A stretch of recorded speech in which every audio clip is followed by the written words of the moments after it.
I'm feeling some type of way this morning. The young people know, feeling some type of way. Amen. That's how I'm feeling. I'm feeling some type of way this morning because as I'm not going to be before you long because I'm not preaching, but I feel like it. As I was sitting there and we started singing my song, King of Zion, the Judas Lion, reign, Jesus reign. Yeah. And so, see, let me just say this, that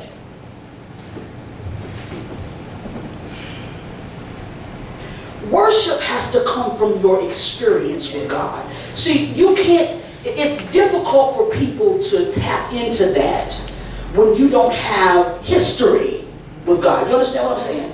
And so as we go in, I can relate to all hail King Jesus and he reigns forever because I'm sitting there and my life is flashing before my eyes to where I'm 4 years old. Jesus. And I'm at the foot of my grandmother's bed. I'm saying, Jesus, save me. Four. Nobody's led me to Christ. The Lord wooed me at 4 years old. And I didn't understand salvation because nobody had explained it to me that all I had to do is ask and he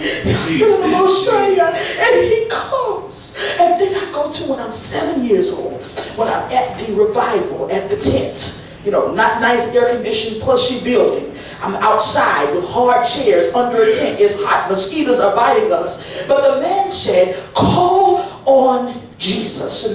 And so at 7 years old, I am standing up and I'm saying, because I want to be saved, because I didn't know I was already saved, because I'd already asked Jesus to come in, but I want to be saved. But what I was looking for was an experience with God. And so then I began to call Jesus. And at first, you know, when you first start calling Jesus, you say, Jesus, Jesus, Jesus, Jesus, Jesus, Jesus. And the next thing you know, a 7-year-old is running around the tent because I felt the presence of God. And so then I begin to see other things that at 7 years old that I'm saved, and I start going to school in the 3rd grade, and I'm going and I'm preaching and I'm laying hands on the playground. I'm not on the monkey bars, I'm not on the swings, I'm not coming down the slide. I'm having prayer meeting on the playground.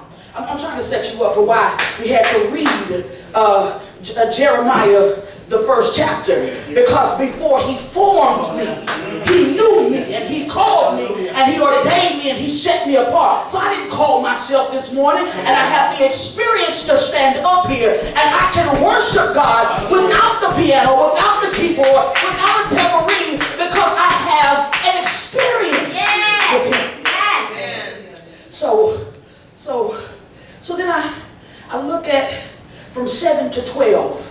You know, I'm trying to labor and I'm different, but people pick at me because I'm weird. And I went to a private Christian school, and so we didn't wear pants. And so when I left the public school and came back left the private school rather, and came back into the public school, and so I was different because I didn't talk like I was from Richmond Heights. I talked like I was from 90210. You know, I spoke proper, amen. And so I didn't fit in. And then I didn't wear pants. I wore, you know, because then we went through changes. We went to the apostolic church, you know. And so the apostolic church, you know, you can't wear nothing. You can't wear jewelry, pants, lipstick, earrings. You better not have a real flashy wedding ring either, because they would literally take it off of you while you at the altar calling Jesus. So I was weird and I was different and I was strange and I didn't fit in because I didn't curse and I didn't go to the parties, and then I was tired of being different. I didn't understand that the prophetic call of my life calls me to be different, and I didn't want to be different. I wanted to fit in, so I tried to cuss and I couldn't even say the words right. I got it down pretty good now, but I'm just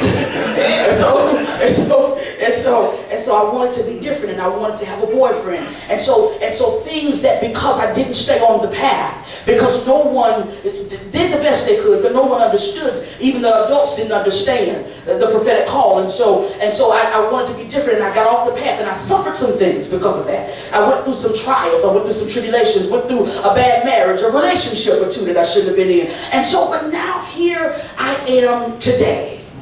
And he's still the King of Zion. Yes. And he's still Judah Lion. And he still reigns. He reigns in my life. He reigns in your life. Yes. And he called me anyway. Got pregnant before I got married, but he called me anyway. Married somebody I shouldn't have married, but he called me anyway. Come on, somebody. Got in relationships that I shouldn't have gotten in, but he called me anyway. And when he called me, he knew I was going to do all of that. But he said, all of it I will use for my glory. Amen. Right. Because I'm not preaching, but preachers preach. You know, this is the worst thing. You don't ever give a preacher a microphone. Amen. And so I want to just say one thing about the 1 Timothy 4 and 6 through 16. Neglect not the gift that is in you. Amen. Don't neglect it when trials come. Don't neglect it when tribulations come. And I started out, really, I didn't know it, but I started out in ministry at a very, very young age. And I had adults that tried to dissuade me. I was in my room in the 6th grade, I'll never forget this, reading my Bible. And my aunt comes in the room and says, you need to put that Bible down and do something like other children do. Bless her heart, she didn't know no better. She needs Jesus. What I should have done was take the Bible and hit upside the head with it. But let us not discourage our children, because this is the time where children are going to have to lay hands on their teachers in the schools. They're going to have to go into the schools and lay hands on their classmates and rebuke the devil if somebody comes in with a machine gun trying to kill everybody in the school. So we got to raise our children in the fear and the admonition of the Lord. So I just want to thank you all this morning. I'm going to do my special thanks and all of that towards the end. But I want to thank everyone who is here today. You have no idea what it means to me. I'm going to say this and I'm going to sit down. The first time I did this is my second. This is what you said? This is my second time. You're talking about me. This is my second time. It's my second time. And the first time, I had about 200 people in attendance in my installation service. And I feel the presence of God more now than I did then. Because it's not about the people. It's about your purpose. And being connected to the right leadership. And so I feel that I have already stepped into my destiny, and that's what the tears are about. That's what the tears are about, because 42 years today is my birthday. I look good on it. I know how to change myself. Got to tell me I look good. When I looked in the mirror this morning, I said, go ahead, girl. No, that's right. So anyways, 42 years old.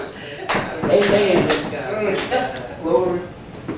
And still have not scratched the surface of my destiny, but I feel it's coming. Yes. And that's what the tears are about this morning. So anyway, we thank you for that. I don't know who's going to do the introduction of the speaker.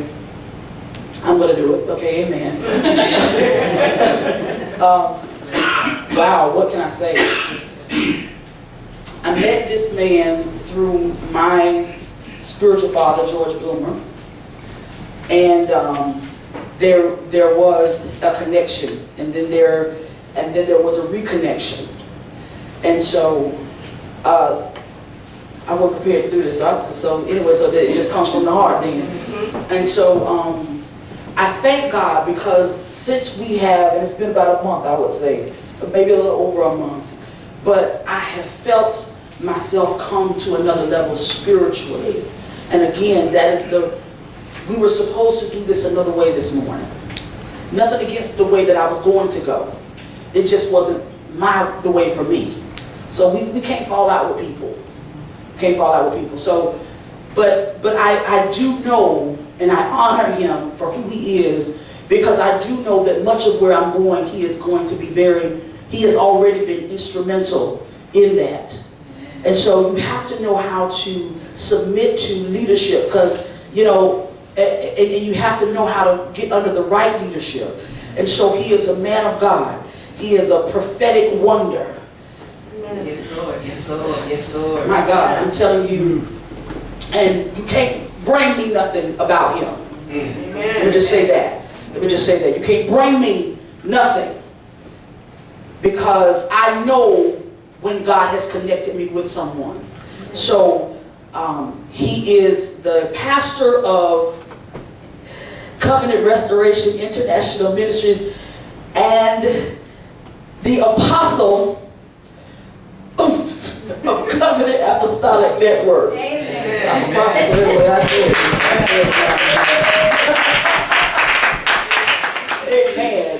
Amen. And we can do all things through Christ. And so after we receive or hear the sermonic selection coming from Markia Alexander, then the next voice you will hear will be that of Apostle. Amen. Listen, this is my church. Apostle D. Jerome Garrett. Put your hands together.